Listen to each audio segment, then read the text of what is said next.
In the manipulation of people, one of the strongest weapons is to make people believe someone else did it. What I'm trying to say is that the US government is trying to make the people believe Osama did it. But did Osama do it?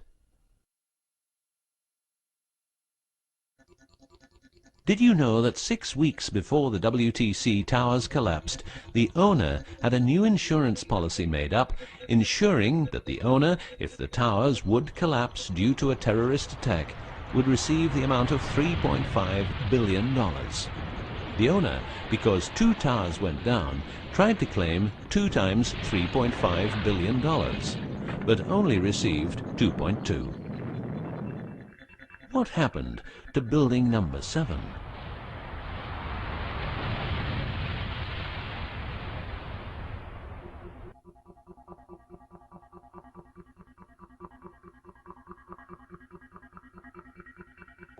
In order to control people who can be a hazard to the bad guys have control of a number of tools. One of these tools is the remotely operated electromagnetic frequency weapon. These use microwave, ELF, extremely low frequencies, and acoustic frequencies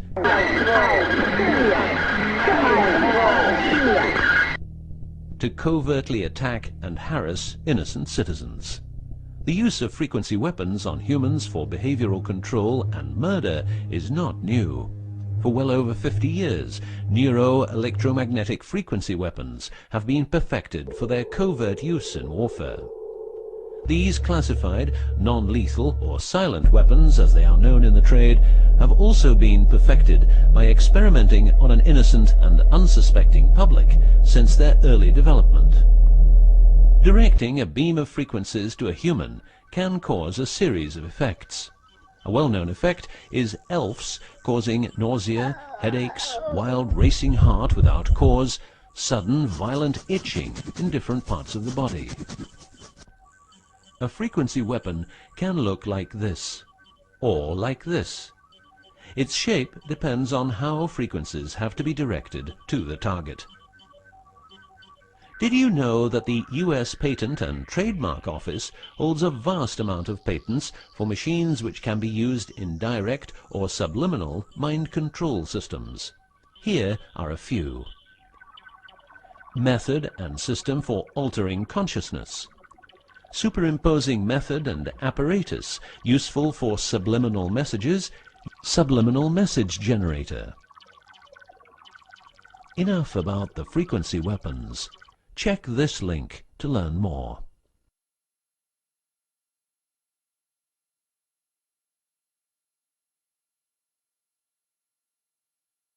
You will realize that to control people, you have to know what they are communicating. So in the 1950s, the UK and USA decided to set up the world's biggest espionage network to make sure all communications between Russians and spies or allies were monitored.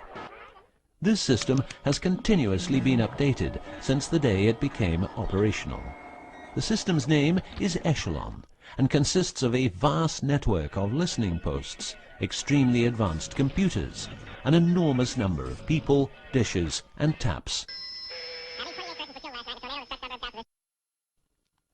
Echelon's computers capture every communication via Internet, GSM, UMTS, landlines, TV and radio broadcasts, satellite communications, private, military, and diplomatic, and listens to every word. The computers work with a list of keywords, and when a message contains one or more keywords, the message is directed to a specialist who examines the message. If it is suspicious, further action may be taken. Echelon centers are around the world, but here are the best-known locations. Menwith Hill, North Yorkshire, England.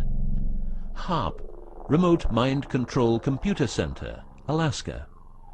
Pine Gap, near Alice Springs, Northern Territory, Australia. Pine Gap has a complex of radomes, a huge computer room, and about 20 support buildings. The signals analysis section of the computer room is staffed exclusively by CIA and NSA analysts. Within the USA, Australia and the UK, the NSA can plug into every telephone call and message entering, leaving or transiting the country. The NSA is also constructing a network of towers up to 500 feet high, each tower at a distance of 200 miles from each other and stretching from the east to the west of the US. The network is called GWEN, Ground Wave Emergency Network. This network transmits very low frequencies combined with ultra-high frequencies and is used in case the communication systems in the US are rendered useless because of a nuclear attack. Coincidentally, the frequencies of GWEN coincide with the frequencies being used by frequency weapons. Also coincidental is the fact that mobile telephone systems like GSM and UMTS also operate in the same frequency areas as some frequency weapons.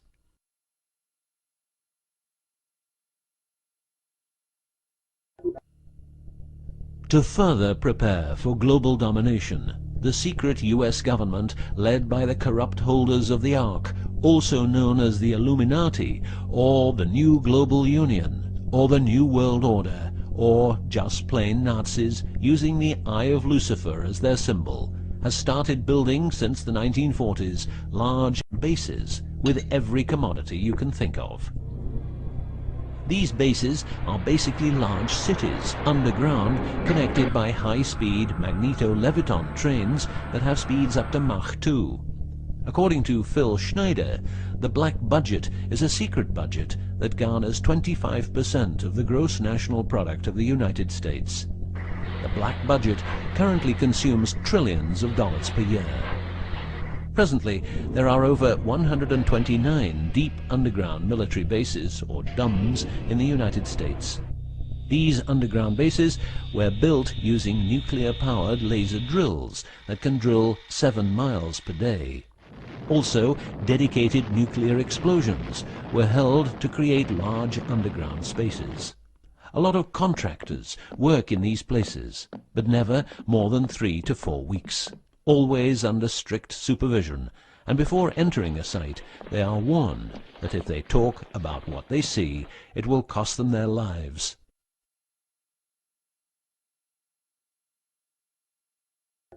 As mentioned, men are the result of a genetic modification by space aliens. These aliens have been on Earth for a long time and lived in large underground cities all over the world.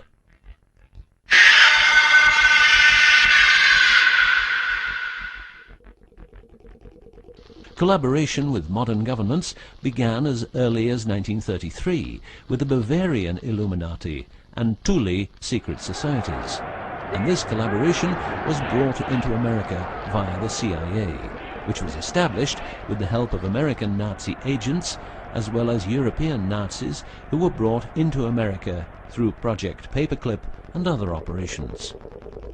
It was agreed that the aliens and the upper-class secret government would help each other, as agreed in the 1954 Greada Treaty. By 1979, the aliens didn't respect the treaty at all, and it was in this year when, at Dulce Air Force Base, a huge underground base was being built, and during excavation, an underground alien city was discovered. There are several species of aliens working with the US at the Underground 7 level facility at the Alien US Government Biogenetic Research Base in Dulce, New Mexico. The reason they help the US government is because the aliens need space here on Earth for conducting experiments on humans and storing humans in suspended states for reasons unknown. In exchange, the aliens give the US government technology. Examples of these technologies are stealth aircraft, anti-gravity propulsion, genetic research, quantum technologies, computer technology, biological warfare, medicine, GSM, etc.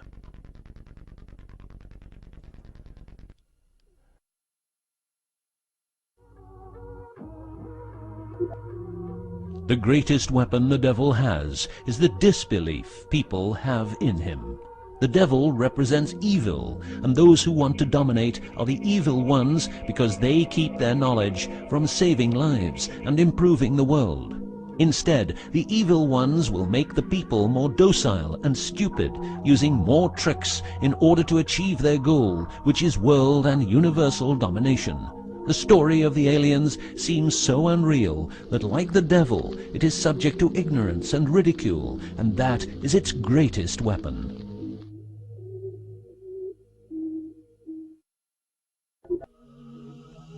In the past and present, the evil ones have tried a number of methods and products to manipulate people.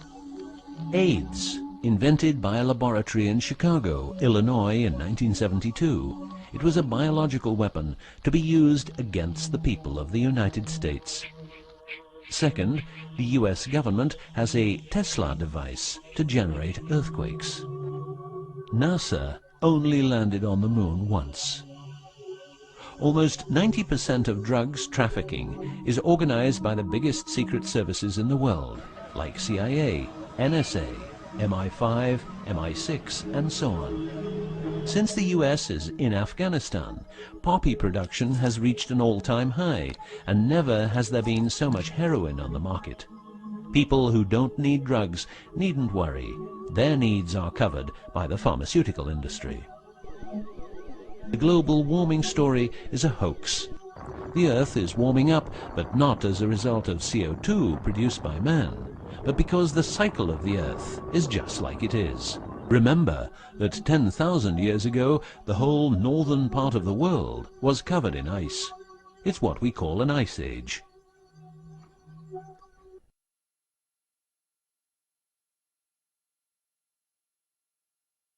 The Ark, in its recent form, started its journey in the deserts of Egypt and was carried to the Holy Land by the Jewish people. In Jerusalem, the Ark started its journey around the world heading west. Everywhere the Ark has been, one or more obelisks are erected as a symbol of establishment. In the future, the Ark will travel to China, Russia, Iran, until it reaches Jerusalem again, which means the whole world will be under the influence of Lucifer's eye.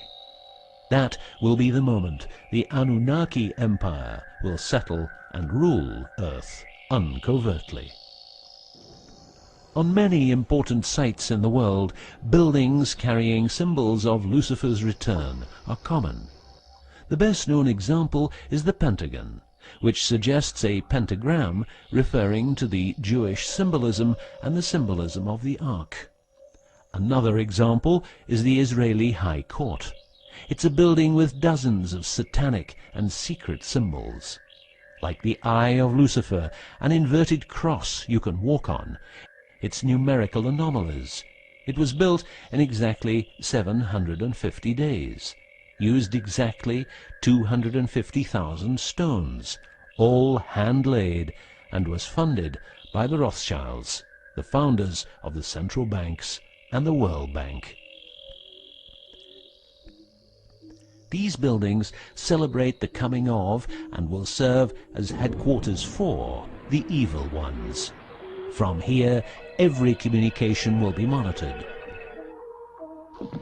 The underground cities will then be used as detention camps, where the bodies of resistance people will be converted into soulless zombies. The army of the NWO and its intelligence agencies will be able to track and trace everybody on Earth and influence their opinions or simply dispose of them. Socially, everybody will be watched by their neighbors and friends and mobbed if they have different opinions. The rich, richer and smarter, the poor, poorer and dumber, will support the pyramid with Lucifer's eye on top, as it has always been. This will be the future, and the future is now.